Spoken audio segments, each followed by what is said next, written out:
శ్రోతలకు నమస్కారం. ఇవాళ మన కథ సొంత ఇల్లు. రచన అరిగే రామారావు గారు. అద్దె 12,000. 2 నెలల అద్దె 24,000 అడ్వాన్స్ ముందే ఇవ్వాలి. ఏ నెల అద్దె ఆ నెల ఫస్ట్ తారీఖు కల్లా టన్ చెక్గా కట్టాలి. బకాయిలు పెట్టకూడదు. మీరు ఇల్లు ఖాళీ చేయాలనుకుంటే మాకు 2 నెలల ముందే చెప్పాలి. ఇంటి ఓనరమ్మ కాంతమ్మ గారి కంఠం కంచులాగా కంగున పలుకుతోంది. అద్దె ఇల్లు కోసం వచ్చిన ఆగంతకుడు ఆమె చెబుతున్న కండిషన్లన్నిటికీ తల ఊగిస్తూ ఇల్లంతా కలియ తిరుగుతున్నాడు. చూసిన గదే మళ్ళీ మళ్ళీ చూస్తున్నాడు. వంటగది, పూజ గది, స్నానాల గది, అలమారాలు, గుమ్మాలు, కిటికీలు ఏ ఒక్కటి వదలకుండా ప్రతిదీ చూస్తున్నాడు. ఓనరమ్మ గారు అతని వెనకాతలే తిరుగుతూ తన కండిషన్ల దండకం చదువుతోంది. గోడలకు మేకులు కొట్టకూడదు. పంపులు తిప్పేసి నీళ్లు వేస్ట్ చేయకూడదు. మోటార్ రోజుకి 2 సార్లు మాత్రమే వేస్తాం. ఉదయం 6 గంటలకు, మళ్ళీ సాయంకాలం 5 గంటలకు. మధ్యలో వేయమంటే వేసేదే లేదు. రాత్రి 10 గంటలకు బయట మెయిన్ గేట్కు తాళం వేస్తాం. అర్ధరాత్రి వేళ, అపరాత్రి వేళ వచ్చి బెల్లు కొట్టి తాళం తీయమంటే తీసేదే లేదు. ఇంటి కోసం వచ్చిన ఆయన సరేనమ్మా, సరే, అలాగే అలాగే అంటూ తల ఊగిస్తున్నాడు. ఆమె దండకం చదువుతూనే ఉంది. ఇద్దరమే ఉంటాం, ముగ్గురమే ఉంటామని చెప్పి ఆనాక 7-8 మంది జనాభా దిగుతుంటారు. అలా ఉండడానికి వీల్లేదు. ఈ విషయం ముందే చెబుతున్నా. నొక్కి వక్కానించింది. మీ ఇల్లు ఉంది కదా అని లేని మనుషుల్ని నేనెక్కడి నుంచి తేను? ఉండేది నేనొక్కన్నే. అద్దె కోసం వచ్చిన పెద్ద మనిషి కాస్త విసుగ్గా అన్నాడు. ఆ మాట వినగానే మీద బాంబు పడ్డట్టు ఆమె అదిరిపడింది. ఏంటి మీరనేది? ఇంత పెద్ద పోర్షన్లో మీరొక్కళ్ళే ఉంటారా? బ్యాచిలర్లకు ఇల్లు ఇవ్వమని ఈ ఆంజనేయులు మీకు చెప్పలేదా? ఏమయ్యా ఆంజనేయులు అంటూ గావుకేక పెట్టింది. అంతవరకు బయట గేటు దగ్గర సెల్ఫోన్లో మాట్లాడుతున్న అద్దె ఇళ్ల బ్రోకర్ ఆంజనేయులు కాంతమ్మ గారి కేకకు కంగారుగా సెల్ ఆఫ్ చేసేసి పరిగెత్తుకుంటూ వచ్చాడు. అమ్మా కాంతమ్మ గారు, ఈయనొక్కరే ఉంటారన్న విషయం వరదాచార్లు గారికి ముందే చెప్పాను తల్లి. ఆయన మీకు చెప్పలేదా అన్నాడు. మాటల్లోనే ఆమె భర్త వరదాచార్లు గారు పూజాదికాలు పూర్తి చేసుకొని పక్క పోర్షన్లోంచి వచ్చారు. 75 ఏళ్ల వయసు, దబ్బపండు ఛాయ, పాల బాగాన పట్టెవర్ధనాలు, మెడలో తులసిమాలలు, భుజాన ఎర్ర ఉత్తరీయం. పనిలో పనిగా కాంతమ్మ గారి కట్టుబొట్టు గురించి కూడా 2 మాటలు చెప్పాలి. కారుమేఘ ఛాయ, మహాకాయ, కాసకట్టు పాతపట్టు పడి చీర, విశాలమైన నుదుటి మీద తిరుచూర్ణపు పొడుగుబొట్టు, కూచెవులకు తెల్లరాల పెద్ద బేసర్లు. వరదాచారి గారికి ఒక 10 ఏళ్ల దిగువగా ఉంటుంది. వయసులోనే దిగువ, మాటల్లో మాత్రం ఎగువ తెగువే. భర్త ఉత్త మేరకుడు. తను కరుగ్గా ఉండకపోతే నెగ్గుకు రాలేననే మనస్తత్వం. అయ్యా వరదాచారి గారు, నిన్న మీకు చెప్పిన పార్టీ రాజశేఖరం గారు వీరే. ఈ సార్కే మీ ఇల్లు నచ్చింది. అమ్మగారు చెప్పిన కండిషన్లన్నిటికీ ఒప్పుకున్నారు. 2 నెలల అద్దె 24,000 అడ్వాన్స్గా ఇవ్వడానికి కూడా ఒప్పుకున్నారు. కాకపోతే బ్యాచిలర్లకు ఇల్లు ఇవ్వమని అమ్మగారు అభ్యంతరం పెడుతున్నారు. తమరేమంటారు? ఆంజనేయులు లౌక్యంగా అన్నాడు. వరదాచార్యులు గారు ఆ వచ్చిన పెద్ద మనిషిని పరికించి చూశాడు. వచ్చిన ఆయన వయసులో కూడా పెద్ద మనిషే. వయసు తనకంటే 2-3 ఏళ్ళు ఎక్కువే ఉంటుంది. మనిషి కాస్త పీలగా ఉన్నా ఆరోగ్యంగానే ఉన్నాడు. షర్ట్ టక్ చేసుకొని ఖరీదైన ఎగ్జిక్యూటివ్ లెదర్ బ్యాగ్ భుజానికి తగిలించుకున్నాడు. ఖరీదైన గోల్డ్ ఫ్రేమ్ కళ్లద్దాలు. ఏదో పెద్ద హోదాగల ఉద్యోగం చేసి రిటైర్ అయిన ఆఫీసర్లా హుందాగా ఉన్నాడు. ఈ పెద్ద మనిషిని పట్టుకున్నా నువ్వు బ్యాచిలర్ అంటున్నది అన్నట్టు భార్య వంక ప్రశ్నార్థకంగా చూశాడు. మీరొక్కరే అంటున్నారు, మీ వైఫ్ మీతో ఉండరా? కాంతమ్మ గారే చొరవగా అడిగేసింది. లేదు, ఆమె 5 ఏళ్ల క్రితమే కాలం చేసింది గంభీరంగా అన్నారు. మీరొక్కరికి ఇంత పెద్ద పోర్షన్ ఎందుకని వరదాచార్లు గారికి అసలు పాయింట్కొచ్చాడు. మేముంటున్న ఈ పక్క పోర్షన్లో ఉండండి, మీకు అద్దె కలిసి వస్తుందన్నారు. మధ్యలో ఆంజనేయుడు అందుకున్నాడు. లేదండి, వీరికి మెయిన్ గేట్కి ఎదురుగా ఉన్న ఈ పెద్ద పోర్షనే కావాలట. పూల చెట్లతో మీ ఇంటి ముందున్న ఈ ఖాళీ స్థలం ఈసారికి బాగా నచ్చింది. ఆరు బయట చల్లగాలికి ప్రశాంతంగా కూర్చొని ఏవో పుస్తకాలు చదువుకుంటూ ఏదో రాసుకుంటారంట. ఈ పెద్దాయన ఒకరే ఉంటే మీకేం నష్టం? మీకే మంచిది, ఎక్కువ అద్దొస్తుంది కదా నచ్చజెప్పాడు. వరదాచార్యులు గారు సరే, మీరెప్పుడు ఇంట్లో ప్రవేశిస్తారు అన్నారు. ఎప్పుడూనా ఇటుంచి ఇటే లాడ్జికెళ్ళి ఆయన లగేజ్ అది తెచ్చుకుంటారు. తన కమిషన్ తనకు వస్తుందన్నట్టు ఆంజనేయులు హుషారుగా అన్నాడు. రాజశేఖరం గారు ఆపోటే 2 సూట్ కేసులతో ఆ ఇంట్లోకి చేరిపోయారు. సాయంకాలం బజారుకెళ్లి ఆయనకు కావలసిన ఇతర సరంజామా కొనుక్కొని ఒక పెద్ద ట్రక్కులో వేసుకొచ్చారు. చిన్నపాటి సోఫా సెట్, కుర్చీలు, సింగిల్ కాట్, దాని మీద ఫోమ్ బెడ్, తలగడలు, చిన్న సైజ్ డైనింగ్ టేబుల్, ఒక గ్యాస్ స్టవ్, వంట సామాగ్రి, ఒక చిన్న సంసారానికి కావాల్సినవన్నీ తెచ్చిపడేశారు. ట్రక్కుతో పాటు వచ్చిన కూలీలు సామాన్లు ఎక్కడవక్కడ పొందిగ్గా సర్దేశారు. వాళ్లకు బాగానే ముట్ట చెప్పినట్టున్నారు. ఆయనకు దండాల మీద దండాలు పెట్టి కాంతమ్మ గారి వంక తిరస్కారంగా చూస్తూ వెళ్ళిపోయారు. ఆ మర్నాడే ఇంటి పనికి, వంట పనికి రాజమ్మ అనే ఒక విధవరాలు పనిలో పెట్టుకున్నారు. ఆమె వేలకు ఆయనకన్నీ అమర్చి పెడుతున్నది. పై పనులకు ఒక కుర్రాన్ని కూడా పెట్టుకున్నారు. వాడి చేత ఇంటి ముందు పెరడంతా శుభ్రంగా బాగు చేయించారు. ఇప్పుడున్నవి కాక రకరకాల కడియం పూల మొక్కలు నాటించారు. కుర్రాడి చేత 2 పూటలా వాటికి నీళ్లు పోయిస్తున్నారు. పెద్ద పెద్ద పూల కుండీలు, ఇండోర్ ప్లాంట్స్ తెప్పించి ముందు మెట్ల మీద సిటౌట్లోనూ పెట్టించారు. రోజు బయట వాకిలి ముందు చిమ్మి ముగ్గుకర్ర వేయడానికి కాంతమ్మ గారు బద్దకించేది. ఇప్పుడీయన రాజమ్మ చేత 2 పూటలా చిమ్మించి లక్షణంగా ముగ్గులు పెట్టిస్తున్నారు.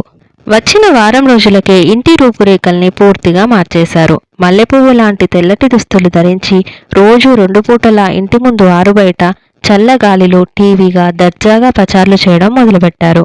బయట కుర్చీలు వేయించి కూర్చొని దినపత్రికలు, పుస్తకాలు చదువుతూ మధ్య మధ్యలో పర్సనల్ ల్యాప్టాప్ ముందేసుకొని సీరియస్గా ఏదో స్టడీ చేస్తుంటారు. పని మనుషులు ఆయన అడుగులకు మడుగులొత్తుతుంటారు. గంట గంటకు పండ్ల రసాలు, పలహారాలు, హార్లిక్స్లు వంగి వంగి అందిస్తున్నారు. మొత్తానికి ఒక జమీందారీ స్థాయిలో మేనేజ్ చేసేస్తున్నారు. ఈయన గారి దర్జా, హంగు, ఆర్భాటం చూస్తుంటే కాంతమ్మ గారికి మతిపోతోంది. డబ్బు విచ్చలవిడిగా ఖర్చు చేస్తున్నారు. ఇందులో ఏదో మిస్టరీ ఉంది. ఈయన వెనకాల ఏదో గూడుపుటాని ముఠ ఉండే ఉంటుంది. ఈయన ఎక్కడి నుంచి వచ్చాడో, ఏ ఊరివాడో ఆ వివరాలన్నీ కనుక్కోండని భర్తను సతాయించడం మొదలుపెట్టింది. విచిత్రంగా ఆ మిస్టరీ ఏదో వారం తిరగకుండానే వీడిపోయింది. రాజశేఖరం గారు ఒక సాయంత్రం వేళ అలవాటుగా ఇంటి పెరట్లో పచార్లు చేస్తున్నారు. అంతలో వీధిన పోతున్న విశ్రాంత గవర్నమెంట్ లీడర్ హనుమంతరావు గారు ఈయన్ని చూసి ఇంటి ముందు ఆగిపోయారు. 2 క్షణాల తరువాత ఏదో గుర్తొచ్చినట్టు గేటు దాటి లోపలికి వచ్చేశారు. యు ఆర్ రాజశేఖరం అన్నారు. రాజశేఖరం గారు కూడా ఆయన గుర్తుపట్టారు. పాత స్నేహితులు ఒకరికొకరు సంభ్రమాశ్చర్యాలతో కౌగిలించుకున్నారు. పక్క పోర్షన్లోంచి అప్పుడే బయటకొచ్చిన వరదాచార్యులు గారు ఆశ్చర్యంగా, ఈయన మీకు తెలుసా అని ప్లీడర్ గారిని అడిగారు. తెలుసా? వీడెవరనుకుంటున్నారు? ఈ ఊరు వాడే, నా చిన్ననాటి స్నేహితుడు. ఈ ఇల్లు ఎవరిదనుకుంటున్నారు? వీళ్ళదే. వీళ్ళ తాతగారు శోభనాద్రి నాయుడు గారు కట్టించారు. వీళ్ళ నాన్నగారు రంగయ్య నాయుడు గారు చనిపోయాక వీళ్ళ అన్నదమ్ములు 30 ఏళ్ల క్రితం దీన్ని అమ్మేసి ఎవరిదారిన వాళ్ళు వెళ్ళిపోయారు. ఇది చేతులు మారి చివరికి మీరు కొనుక్కున్నారు. ఆశ్చర్యపోవడం ఆచార్ల వారి వంతయింది. అవునరా శేఖరం, నువ్వు ఇంట్లో ఉన్నావేంటి?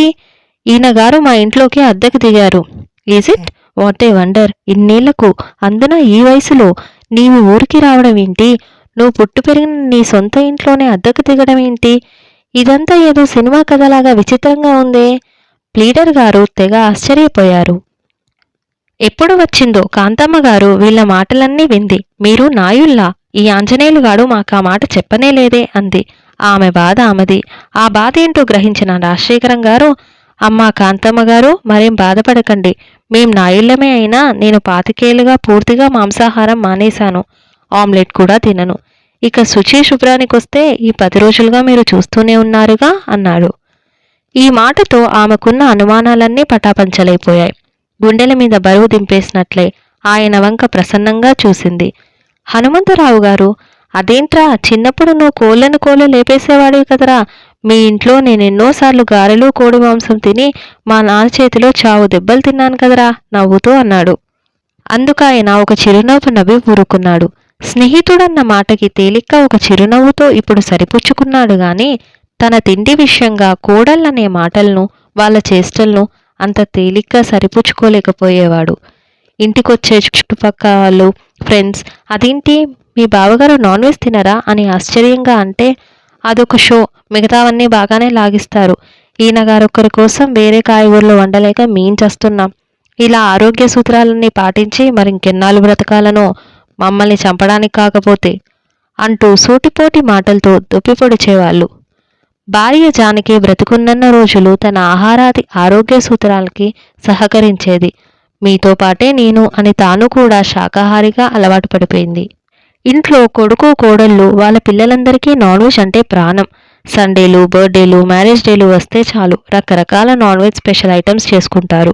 ఇంటికి బంధువులు గెస్టులు వస్తే ఇక చెప్పక్కర్లేదు. తనొక్కడిని మాత్రం ఏదో ఒక కాయగూర ఇంత వండి పడేసేవాళ్ళు. దానికి కోడళ్ళు తెగ కొనుక్కునేవాళ్ళు. ఒక్కోసారి ఆ ఒక్క కూర చేయడానికి కూడా బద్దకించి పని మనుషుల చేత కర్రీ సెంటర్ల నుంచి ఏదో ఒక కర్రీ తెప్పించేవారు. ఆ బజారు కూరలు ఉడికి ఉడక్క రుచి పచి ఉండేవి కాదు. 2 పూటలా దాన్నే తినాలంటే సహించేది కాదు. ఒక్కో రోజు అవి ఉండేవి కాదు. ఏ అరటిపండు తిని మంచినీళ్లు తాగి పడుకునేవాడు. జానకి పోయిన కొన్నాళ్ళకి పిల్లలు ఎవరికి వాళ్ళు విడిపోయారు. వేరు కాపురాలు పెట్టుకున్నారు. ఎవరి కుంపటి వాళ్ళది. తను గవర్నమెంట్ సర్వీస్లో ఉన్నప్పుడే సికింద్రాబాద్ పద్మారావు నగర్లో 2 అంతస్తుల మేడ కట్టించాడు.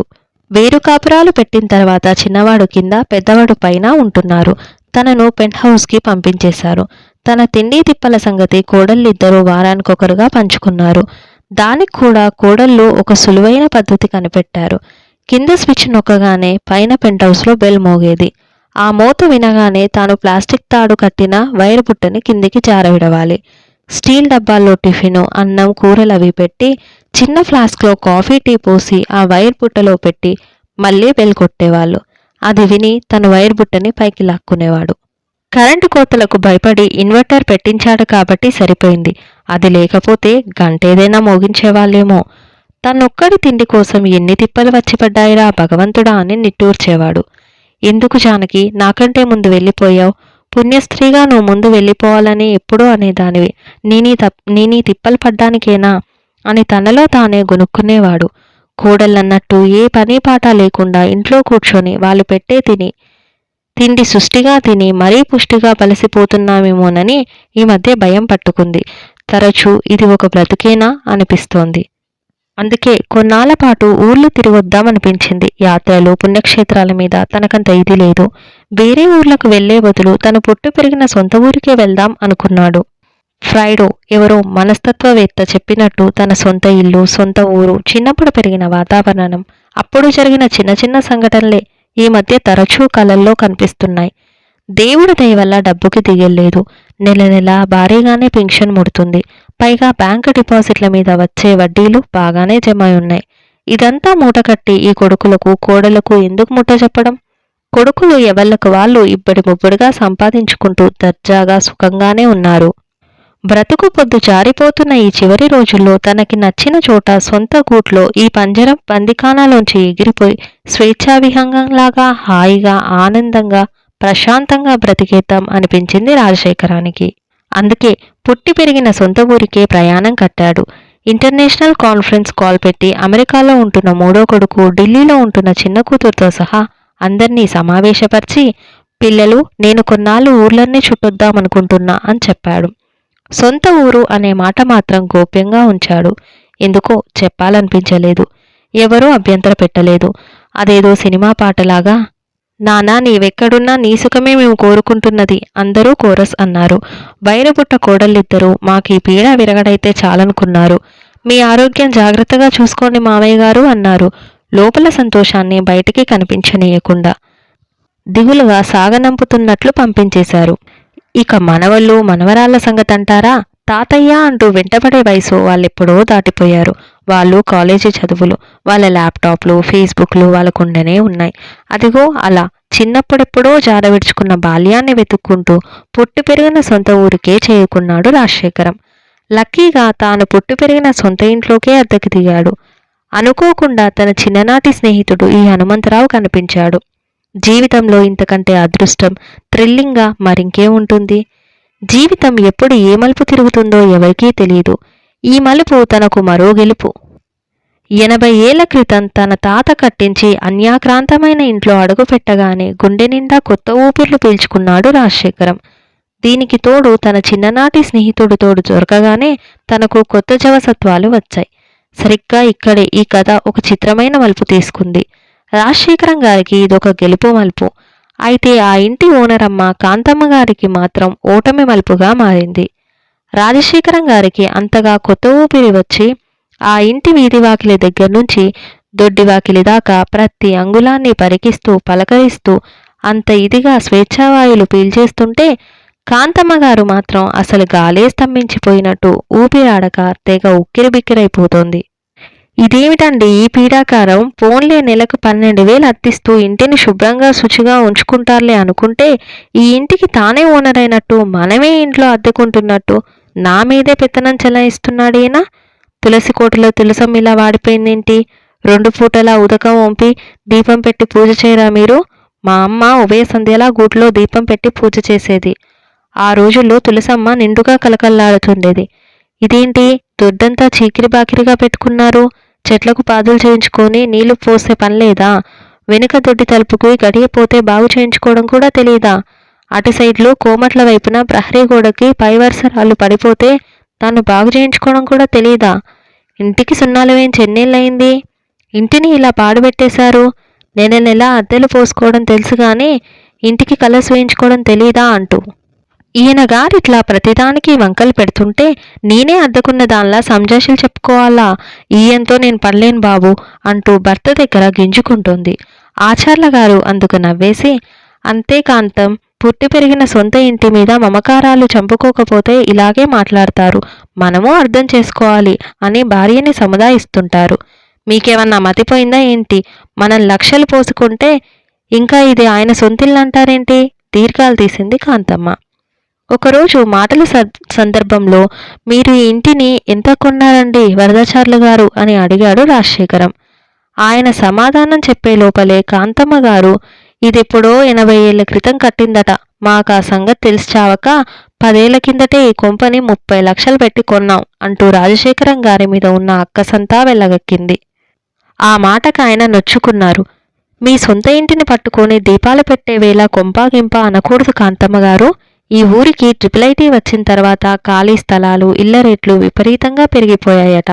నిన్న మా హనుమంతు చెబుతున్నాడు. ఈరోజు దీని రేటు ₹1,00,00,000 పైమాటేనట. మీరు అంటే రియల్ ఎస్టేట్లు దీన్ని ఎగరేసుకుపోతారు అన్నాడు నిష్ఠూరంగా. కాంతమ్మ గారు కిమ్మనలేదు. మీరు ఆ రోజుల్లో దీన్ని ఎంత కమ్మారండి ఆచార్యులు గారు అని అడిగారు. ఎంతండి? 2 లక్షలకు అమ్మేశాం దిగులుగా అన్నారు. దానికి ఆ నైజాం కోమట ఆయన చెల్వారంగయ్య గారు గిలగిల్లాడిపోయారు. అందులో 25,000 దాకా తనకివ్వాల్సిన బాకీ కింద పట్టుకున్నారు. తనకి ఇంటికి అమ్మడం సుతారం ఇష్టం లేదు. తన అన్నలిద్దరూ పట్టుబట్టి అమ్మేశారు. వాళ్ళకెదురు చెప్పలేక పెట్టమన్న చోటల్లా సంతకాలు పెట్టేశాడు.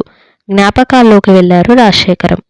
రాజశేఖరం గారు వెనక వసారాలోకి వచ్చినప్పుడల్లా దక్షిణం వైపు బాగల్లోంచి కవ్వం చప్పుళ్ళు వినిపిస్తున్నట్టు అనిపిస్తోంది. తన చిన్నప్పుడు నాయనమ్మ తెల్లారగట్టే లేచి పెద్ద కుండలో తోడుపెట్టిన పెరుగుని కవ్వంతో చిలుకుతుండేది. కవ్వం చప్పుళ్లకు తనకు మెలకువ వచ్చేది. తను కళ్ళు నలుపుకుంటూ వచ్చి వసారా మెట్ల మీద కూర్చొని వయ్యారంగా చల్ల చేస్తుండే నాయనమ్మని చూస్తుండేవాడు. చల్ల చెయ్యి గొల్లెబామ అని కొంటగా పాడేవాడు. నాయనమ్మ మురిపంగా, మీ తాత కొంట వేషాలన్నీ నీకే వచ్చినట్టున్నాయిరా, పాడింది చాలుగాని వెళ్ళి పళ్ళు తోముకోరా, వెన్న పెడతా అనేది. తను గబగబా పుక్కులించి ఊపేసి చొక్కాతో మొహం తుడుచుకుంటూ వచ్చేవాడు. నాయనమ్మ అతి నాజుగ్గా వెన్న తీసేది. తనకింత పెద్ద వెన్న ముద్ద పెట్టేది. పరుగడుపునే దాన్ని గుటుక్కున మింగేసేవాడు. అసలే నాయనమ్మ నడుం వంగిపోయి ఉండేది. ఆమె మరింత వంగుతూ వెన్న తీసిన చేతుల జిడ్డుని తన కాళ్లకు చేతులకు పైనుంచి కింది వరకు రాసేది. నాయనమ్మ చల్ల చేయడానికి ఒక సన్నని గుంజను పర్మనెంట్గా నేలలో పాతించి సిమెంట్ చేయించింది. శుక్రవారాలు, ఆదివారాలు ఆ గుంజకు పసుపు రాసి కుంకుమ బొట్టు పెట్టేది. ఇంట్లో గేదెల పాడి మూతపడ్డ ఆ గుంజ అలాగే ఉండేది. అదంతా గుర్తుకు వచ్చింది రాజశేఖరం గారికి. కాంతమ్మ గారిని పిలిచి, ఇక్కడ చల్ల చేసే గుంజొకటి ఉండేది, ఇప్పుడు అది లేదు, ఏమైంది అని అడిగాడు. మేము ఈ ఇల్లు కొనేనాటికే లేదు, ఇక్కడ గుంజుండేది, ఏదని మీరు నన్నడిగితే నేనేం చెబుతాను అంటూ తెగ గుంజుకుంది. దొడ్లో జాంచెట్టు కింద పెద్ద రోల్ ఒకటి ఉండేది. తన చిన్నప్పుడు అర్ధరాత్రప్పుడు ఎప్పుడన్నా అర్జెంటుగా నేచర్ కార్కి వెళ్లాల్సి వచ్చినప్పుడు చీకట్లో తను ఒక్కడే వెళ్లాలంటే చచ్చేంత భయం. అమ్మని లేపేవాడు. చీకట్లో తను తోడుగా వచ్చి అమ్మ ఆ రోలు మీద కూర్చునేది. తను భయంగా మధ్య మధ్యలో అమ్మ ఉన్నావా, అమ్మ ఉన్నావా అంటూ పిలిచేవాడు. అమ్మ ఉన్నా లేరా, నువ్వు త్వరగా కానిచ్చిరా అనేది. ఆ రోలుకంత చరిత్ర ఉంది. ఇప్పుడు ఆ రోలు లేదు. కాంతమ్మ గారిని పనిమాలా పిలిచి, ఇక్కడ రోలుండేదేది అని అడిగాడు. అందుకామ, ఇది మరీ బాగుందండి, మీరు ఇవాళొచ్చి రోలేది, రోకలేది, గుంజేది, గుదిబండేది అంటే నేనేం చెప్తానండి, అని దీర్ఘాలు తీసింది. ఇంకో రోజు ఇంకో ఫార్స్. ఆ ఇంటికి ఈశాన్యం సైడ్ అంతా ఖాళీ పెరడుంది. ఆ సైడ్ పోర్షన్లోనే కాంతమ్మ గారు ఉంటున్నారు. పొద్దు పడమటికి వారాటిన తర్వాత అటు సైడ్ అంతా సాయంకాలాలు చల్లగా ప్రశాంతంగా ఉంటుంది. ఒక చల్లని సాయంత్రం పరికురాడి చేత అటు సైడ్ నీళ్లు చల్లించి కుర్చీలు వేయించారు. హనుమంతరావు వస్తే ఇక్కడికి తీసుకురమ్మని కుర్రాడితో చెప్పాడు. ఆయన ఒక కుర్చీలో కూర్చున్నాడు. ఆకారంలో మచ్చుకైనా ఒక మచ్చుతునక కూడా లేదు. నిరాయమంగా ఉంది. రాజశేఖరం గారి దృష్టి తూర్పు ఈశాన్యంలో ఉన్న బావి మీద పడింది. తన బాల్యమంతా ఈ బావిలో ముడిపడి ఉండేది. సాయంకాలాలు ఆటలు ఆడి ఆడి వచ్చి ఇంట్లో పిల్లలందరూ ఇందులో నీళ్లు తోడుకొని చేదలు తల మీద దిమ్మరించుకుంటూ నానా అల్లరి చేస్తూ స్నానాలు చేసేవాళ్ళు. అప్రయత్నంగా ఆయన కాళ్ళు బావి దగ్గరికి తీసుకెళ్లాయి. లోపలికి తొంగి చూశాడు. చుక్క నీరు లేదు. పూర్తిగా ఎండిపోయి బావురుమంటోంది బావి. అంతలో ఉత్తరపు వాకిలి తెరుచుకుంది. కాంతమ్మ గారు బయటికి వచ్చారు. ఈ వైపుకొచ్చి బైఠాయించాడంటే ఈ పెద్ద మనిషి అనుకుంది. ముఖం చిట్లించింది. పైగా బావెండిపోయిందేమిటమ్మా, పూడిక తీయించకపోయారా అన్నాడు. అది అయింది. లోపల పెద్ద బండ పడింది. జల లేదు, పొడిగా అంది. ఈశాన్యంలో ఎండిపోయిన బావి ఉండకూడదు, ఇంటికి అరిష్టం. పూడిపించకపోయారా? ఇంత లోతున్న బావిని పూడిపించడం అంటే మాటలతో అయ్యే పని కాదు. 50,000 అవుతుందన్నారు. డబ్బులవుతాయని ఎండిపోయిన బావిని అలా పెట్టుకుంటారా? వరదాచార్యులు గారేరి, పిలవండి, నేను మాట్లాడతాను అన్నాడు. ఆమెకు తిక్క రేగింది. నా ఇంట్లో ఈయన పెత్తనమేంటి, బోడి పెత్తనం అనుకుంది. మొహం దుమదుమలాడించింది. ఇంట్లో లేరు, శివాలయానికి వెళ్లారు అని ధబేల్మని తలుపేసుకుంది. రాజశేఖరం గారికి మాత్రం గతం తలుపులు తెరుచుకున్నాయి. చిన్నప్పుడు ఈ ఖాళీ స్థలంలో పిల్లలందరూ వెన్నెల్లో మంచాలు వేసుకొని పడుకుని కబుర్లు చెప్పుకునేవారు. చిన్నన్నయ్య దెయ్యాల కథలు చెప్పేవాడు. తనకు భయం వేసి కేకలు పెడుతూ అమ్మ దగ్గరికి పరిగెత్తేవాడు. ఈశాన్యం శుభప్రదమని పెళ్లి పెద్దలందరూ ఇక్కడ కూర్చొని పెళ్లి మాటలు మాట్లాడుకునేవారు. తనకు తెలిసినంత వరకు చెల్లాయికి తనకి పెళ్లి సంబంధాలు ఇక్కడే కుదిరాయి. తాంబూలాలు ఇచ్చిపుచ్చుకున్నారు. పెళ్లి మాటలే కాదు, చావు బాజాలు కూడా ఇదిగో ఈ స్థలంలోనే మోగాయి. ముందు తాతయ్య, ఆ తర్వాత నాన్న, ఆఖర్న అమ్మ.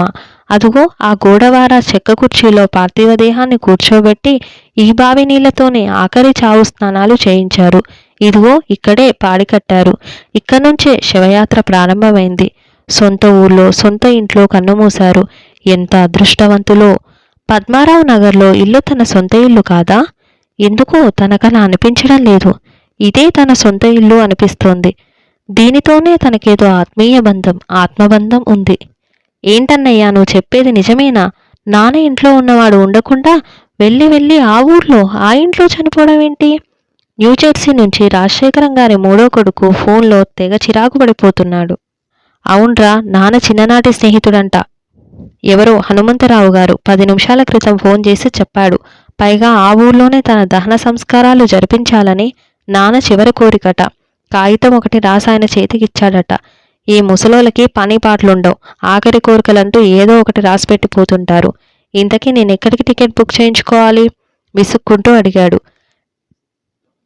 ఢిల్లీ నుంచి ఆయన చిన్న కూతురు. ఆయన అలాగే అంటారులే, చనిపోయాక ఆ కట్ట ఎక్కడ బుక్ అయితే ఏముంది, మీ డెడ్ బాడీని హైదరాబాద్కే తెచ్చేయండి, మేము ఫ్లైట్లో అక్కడికే వస్తున్నాం.